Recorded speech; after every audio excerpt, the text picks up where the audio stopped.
O Senhor esteja convosco. Proclamação do Evangelho de Jesus Cristo, segundo Mateus.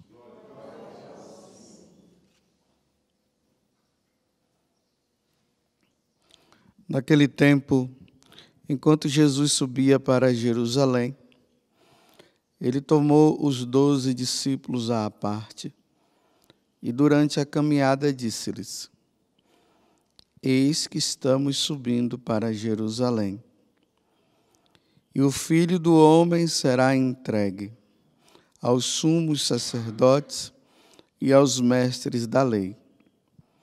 Eles o condenarão à morte e o entregarão aos pagãos para zombarem dele, para flagelá-lo e crucificá-lo. Mas no terceiro dia ressuscitará. A mãe dos filhos de Zebedeu aproximou-se de Jesus com seus filhos e ajoelhou-se com a intenção de fazer um pedido. Jesus perguntou: Que queres? Ela respondeu: Manda que estes meus 2 filhos se sentem no teu reino, um à tua direita e outro à tua esquerda. Jesus então respondeu-lhes: Não sabeis o que estás pedindo? Por acaso podeis beber o cálice que eu vou beber? Eles responderam: Podemos. Então Jesus lhes disse: De fato, vós bebereis do meu cálice, mas não depende de mim conceder o lugar à minha direita ou à minha esquerda. Meu Pai é quem dará esses lugares àqueles para os quais ele os preparou.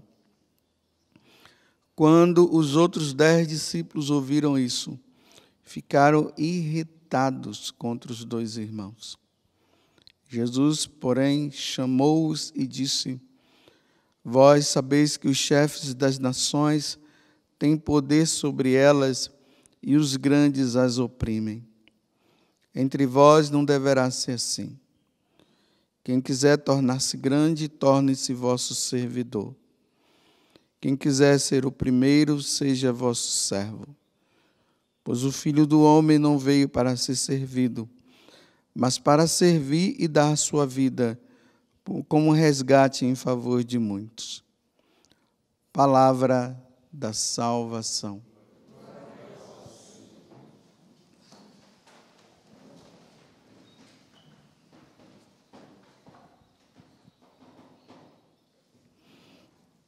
E nessa caminhada quaresmal que nós estamos fazendo, a igreja hoje nos faz esse convite para nós refletirmos sobre a morte de Jesus, que na verdade também é uma das práticas que nós fazemos nessa quaresma, que nos ajuda no fortalecimento da nossa alma, que nos fortalece nesse segmento de cristão, nesta vida que não é fácil.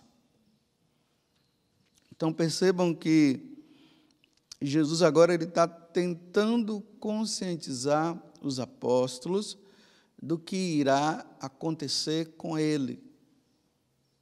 E eles não estão entendendo nada, não. Não estão entendendo. Eles estão ali seguindo o Messias, aquele homem que fez milagres, aquele que estava lá no Monte Tabor e se transfigurou, aquele que transformou a água em vinho. Eles estão seguindo esse, mas seguindo o Cristo que padece, ou melhor, que irá padecer e que irá morrer, esses eles ainda não estavam compreendendo. Você vê que até a mãe aqui, dos 2 discípulos, né, vão em busca de Jesus, já que os filhos agora estão seguindo Jesus, então, quando estiverem no teu reino, quando estiverem sentados, o Senhor estiver sentado no teu reino, Coloca um à direita e outro à esquerda. E veja, ela não está ainda entendendo simplesmente que reino é esse, né? Talvez ela esteja ainda pensando que Jesus vai dominar ali os romanos e agora ele vai se sentar lá como rei e tal, e aquela coisa, e o reino dele vai acontecer nesse mundo. Então, os dois filhos, um à direita e um da esquerda, ela toda feliz cá embaixo, ela está vendo, meu filho, ó, são os meus filhos que estão lá, a maior alegria. E Jesus ele vai conscientizando e, ao mesmo tempo, mostrando que ele tem consciência do que vai acontecer em Jerusalém. Os mestres da lei, os sacerdotes, vamos dizer assim, o sinédrio de um modo geral, vai levá-lo para o sofrimento onde ele vai morrer. E ali eles vão destruí-lo. É isso que vai acontecer. Ele vai ser entregue nas mãos dos pagãos, e os pagãos vão fazer tudo para destruí-lo. Os sumos sacerdotes, os mestres da lei, eles o condenarão e depois levarão ele à morte, e os pagãos vão zombar dele, vão flagelá-lo e crucificá-lo. Mas, claro, no terceiro dia ele vai ressuscitar, mas antes de tudo ele vai passar por tudo isso.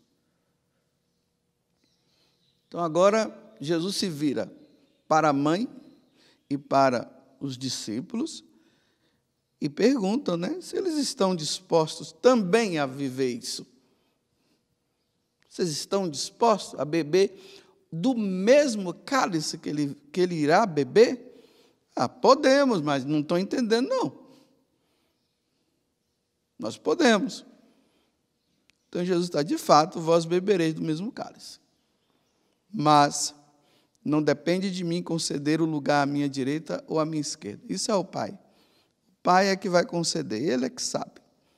Mas você quer beber do mesmo cálice? Você quer passar por isso? Então, meditar. A paixão de nosso Senhor Jesus Cristo, principalmente nesse tempo da quaresma que nós estamos vivendo, é ver o quanto que Jesus sofreu e saber também que nós, como cristãos e seguidores dele, nós vamos passar por isso também. A perseguição ela pode ser interna ou externa, mas não tem como seguir o Cristo e não passar por esse caminho. E não é isso que a gente ouve por aí. O que ouve é levantou o braço para Jesus, aceitou Jesus como meu único Salvador e agora vida boa. Você vai ter tudo. Você está vivendo essa vida assim, errada, você está tendo muita dificuldade, é porque você ainda não aceitou Jesus como seu Salvador. Quando você aceitar Jesus como seu Salvador, você vai ver só vida boa, tudo bem, você só vai ganhar coisa. Tudo que você pedir, Ele vai te dar. Ele só não dá a você porque você ainda não o aceitou como seu Salvador. Pode cair 10 mil à direita e 100 mil à esquerda, nada vai acontecer com você, porque agora você é de Jesus. Só que Jesus está deixando bem claro hoje. Você está disposto a beber o mesmo cálice que eu vou beber? Olha, isso que vai acontecer comigo, que o Filho do Homem vai ser entregue aos pagãos, eles zombarão dele, vão flagelá-lo, vão crucificá-lo. Ao terceiro dia, ele vai ressuscitar, tudo vai passar. Mas antes, tudo isso vai ser preciso acontecer. Você está disposto? Vocês estão dispostos a viver isso? Os pagãos farão isso. Para os judeus, os pagãos eram aqueles que eram chamados de gentios. Eles não foram circuncidados, eles não pertenciam ao povo de Israel. Então, eles eram considerados pagãos. Com o evento Jesus, os pagãos são aqueles que não são batizados. Quem não é batizado é pagão. Mas o pagão é aquele que não aceitou Jesus, não aceita, ou poderá aceitar um dia, para se tornar um cristão. Mas o pagão, ele é aquele que persegue o seguidor de Cristo. Aí a demonstração aqui se dá com os próprios romanos, né? Interessante que naquele livro, A Cidade de Deus, de Santo Agostinho, né? Porque ele vai mostrar o que é a cidade dos homens e o que é a cidade de Deus. Então, a cidade dos homens é justamente a cidade dos romanos. Os romanos que viviam aquelas atrocidades, uma vida de erro. Eles adoravam os deuses pagãos, tinha até uma deusa lá, que eles se ofereciam em sacrifício, entre aspas, numa vida de sexualidade desregrada e tudo mais. Santo Agostinho, quando narra, ele diz assim que não é nem bom ele falar o que se acontecia lá. De tão terrível eram as coisas que os romanos eles faziam. Até que veio o evento Jesus Cristo e muitos se converteram, mas a coisa era horrível, era terrível. E aí nós vemos, né, que são justamente esses que perseguem a igreja. Então, os cristãos, aqueles que aderiram a Cristo, que estavam servindo a Jesus, que era fiel a Jesus, que queriam a santidade, que desejavam o céu, que sabiam que esse mundo, as coisas desse mundo passam. Eles eram totalmente perseguidos, ao ponto de muitos serem mortos. Esses eram os pagãos. Era assim que os pagãos procediam com os cristãos. Aí nós vemos, né, os imperadores romanos, o Nero e tantos outros, Diocleciano, que se aqueles cristãos não aderissem à religião deles, eles eram perseguidos e eram mortos. E eles tinham consciência disso, os cristãos daquele tempo. Agora vejam, uma coisa é você ser cristão e ser perseguido pelos de fora. Outra coisa é você ser cristão e ser perseguido pelos próprios cristãos.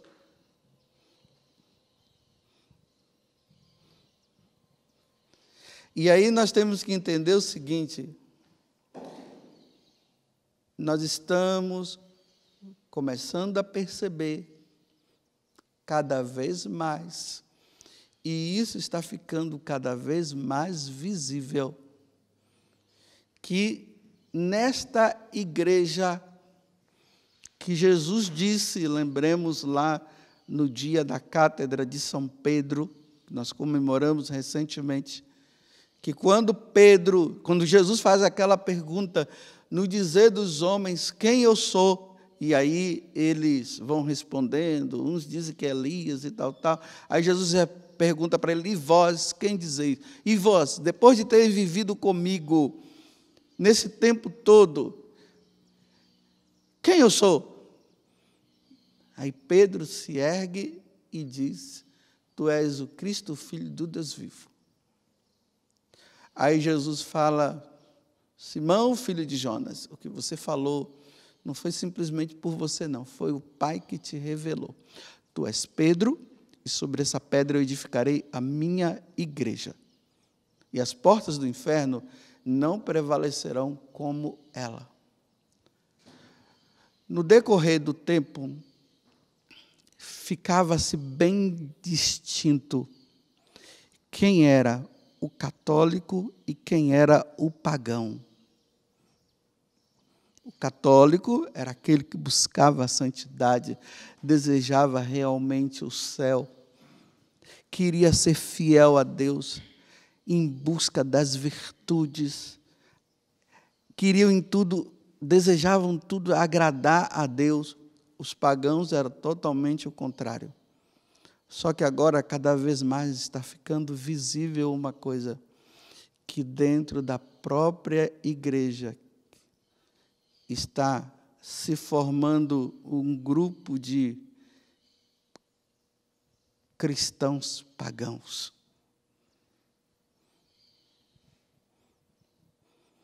Se dizem ser católicos, mas vivem como pagãos. São aqueles que dizem que são católicos de nome, mas não têm fé nenhuma. Não vão à igreja, não rezam, vivem uma vida de qualquer jeito, e a função deles é perseguir os irmãos deles, católicos, que querem viver as virtudes, que querem viver a santidade, que querem viver uma vida com Deus. Perseguem. Então, se você quer viver uma vida santa, cai em cima de você dizendo que não é bem assim, que você é um exagerado. Se você reza demais, não é bem assim. Se você quer se vestir modestamente, é um exagerado, não precisa, você não é bem assim. E o pior é que essa questão do católico pagão não está somente no meio do povo, está também dentro da própria hierarquia da igreja. Então, na hierarquia da igreja, nós vamos encontrar aqueles padres que estão buscando uma vida de santidade, e tem aqueles padres que eles estão dizendo que não precisa disso, perderam a fé, não creem em Deus. Eles tratam a Eucaristia de qualquer jeito, porque para eles a Eucaristia é um pedaço de pão qualquer. É um momento de fraternidade, quando a igreja se reúne para celebrar o santo sacrifício do Senhor. Eles só falam o contrário.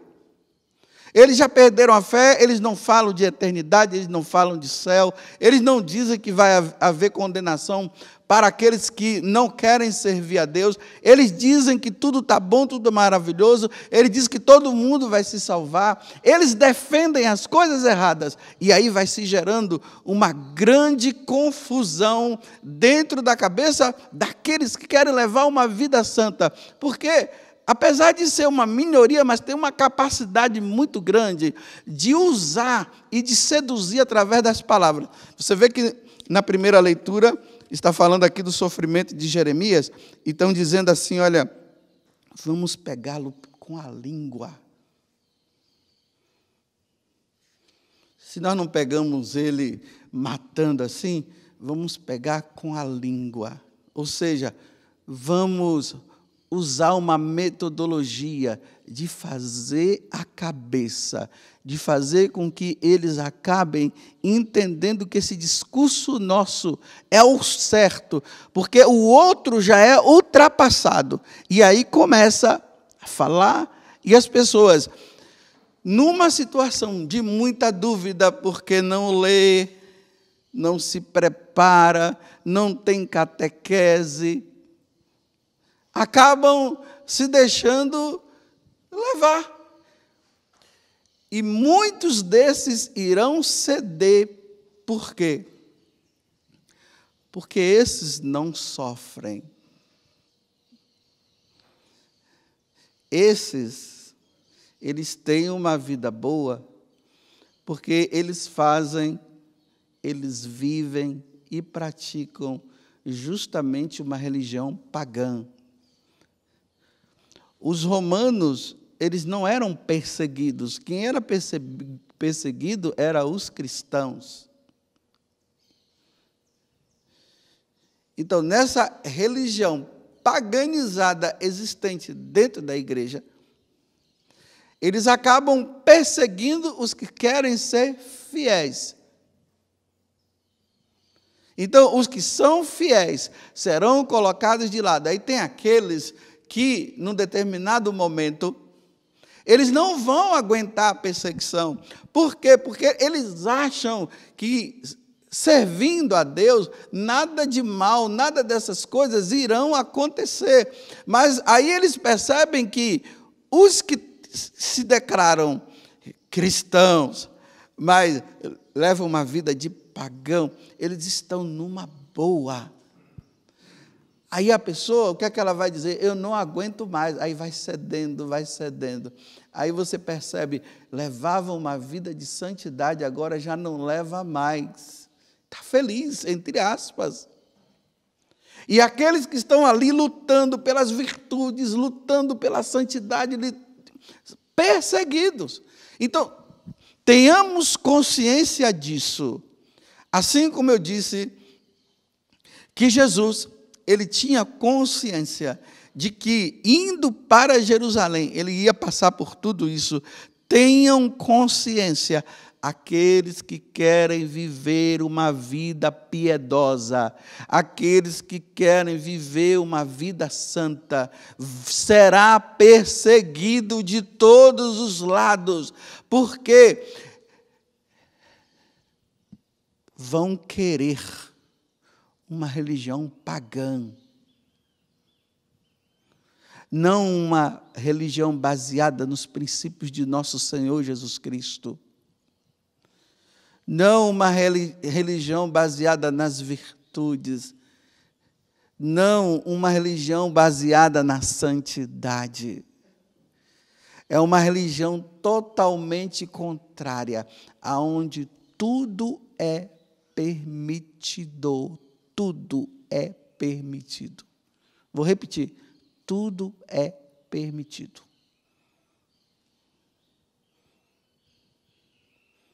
Manipuladora das Sagradas Escrituras.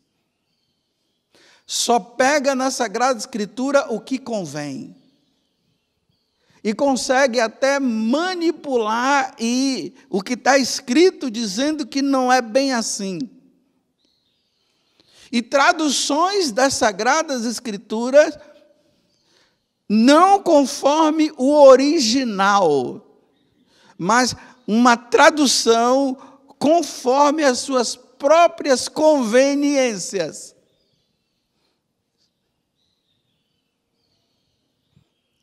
Por isso precisamos estar atentos para não sermos enganados. E eu repito, dá uma olhada ao seu redor, que você já começa a ver resquícios, flashzinhos, coisas que vão acontecendo, né? Um fala uma coisa, outro fala outro. Um diz que precisamos caminhar pelas virtudes. O outro diz, não, é pelos vícios, não tem problema. Afinal de contas, Jesus já morreu por nós e agora não existe mais problema. Aí se fala de santidade e o outro fala de pecado.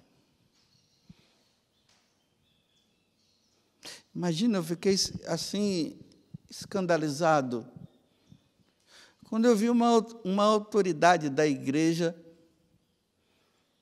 assim, olha, de forma escancarada na televisão, dizendo que Jesus está pouco se lixando se você vai na missa. O quê? Jesus está pouco se lixando se nós vamos na missa. Se o mandamento é guardar o domingo, se o mandamento é guardar os domingos e festas,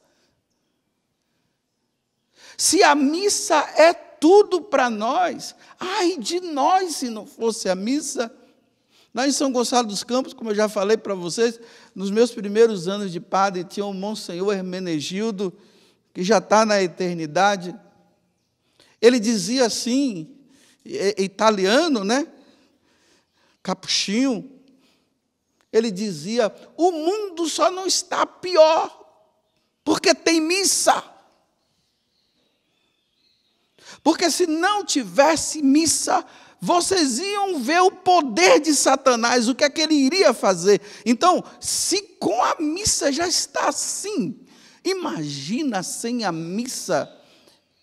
E veja, uma autoridade religiosa que deve convidar as pessoas a participarem da missa, a vir à missa, e mostrar o valor da missa, escancarado, fala diante das câmeras de televisão para que todo mundo ouça pela boca dele que ir à missa, que Jesus está pouco se lixando com a missa. Se Jesus está dizendo aqui que o Filho do Homem veio para dar a vida, e ele dá a vida no sacrifício da cruz, que se dá no sacrifício da missa, então agora Jesus está dizendo que está pouco se lixando. Ele está pouco se lixando com a paixão dele e está pouco se lixando com você. Então, se ele está pouco se lixando com você, então, tudo isso é uma brincadeira, tudo isso é me desculpe, é uma sem vergonhice, é um teatro, isso tudo é uma mentira. Se o sacrifício da missa, se Deus está pouco se lixando se você vai na missa, então o que é que ele está dizendo?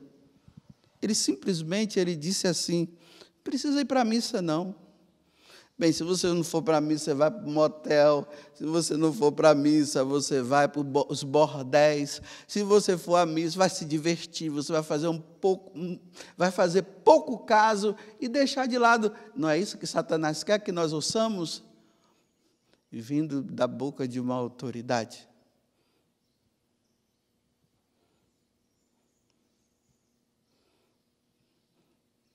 Aí aqueles que já não querem, vão dizer que coisa boa. Eu sempre ouvi que eu tinha que ir na missa e agora está aí uma pessoa que está dizendo que, olha, eu não preciso ir. Nossa, ele é bom demais, Nossa Senhora, é o modernismo entrando na igreja. Você não precisa ir, está vendo? Vocês estão vendo? Estão entendendo? O falso ensinamento e o verdadeiro ensinamento, e aí vai causando o quê? Uma divisão. Os seguidores da vida mundana e os seguidores da vida em Deus. Mas quem é que vai sofrer? Vai sofrer quem estiver no caminho de Deus, quem buscar as virtudes, quem buscar a santidade, aquele que vai dizer, não, eu vou para a missa sim, porque a missa é tudo, você vai ser perseguido, o outro não, vida boa. Só que a questão, meus irmãos, para terminar, não é agora, é depois. Dizer que Deus está pouco se lixando de você ir para a missa. Isso é uma blasfêmia. Uma grande blasfêmia. Aí aqui entra o primeiro mandamento, amar a Deus sobre todas as coisas, que está excluído. O segundo mandamento, não falar o nome de Deus em vão, porque isso é falar o nome de Deus em vão, porque isso veio da boca de nosso Senhor. Jesus disse, eu desejei ardentemente celebrar essa ceia, esse sacrifício, eu desejei ardentemente celebrá-lo. Foi isso que Jesus falou. E o terceiro mandamento dizendo assim, você não precisa ir para a missa não. você não vai na missa, eu fico numa boa, né, para me divertir, porque uma vez que não tem fiel, eu vou viver, eu vou receber o meu dízimo, o que vocês vão dar? O meu dízimo, ainda vou cobrar o dízimo, para eu ter meu carro de luxo, ter uma vida de luxo, e caminhar, e fazer a minha vidinha, porque não tem missa, não tem ninguém. Olha, o sacerdote foi ordenado para o sacrifício da missa, então, se não tem missa, ele só recebe o nome de sacerdote, e vocês ficam dando dinheiro para ele, e ele vai crescendo, e ele viaja, conhece o mundo, porque não tem o que fazer.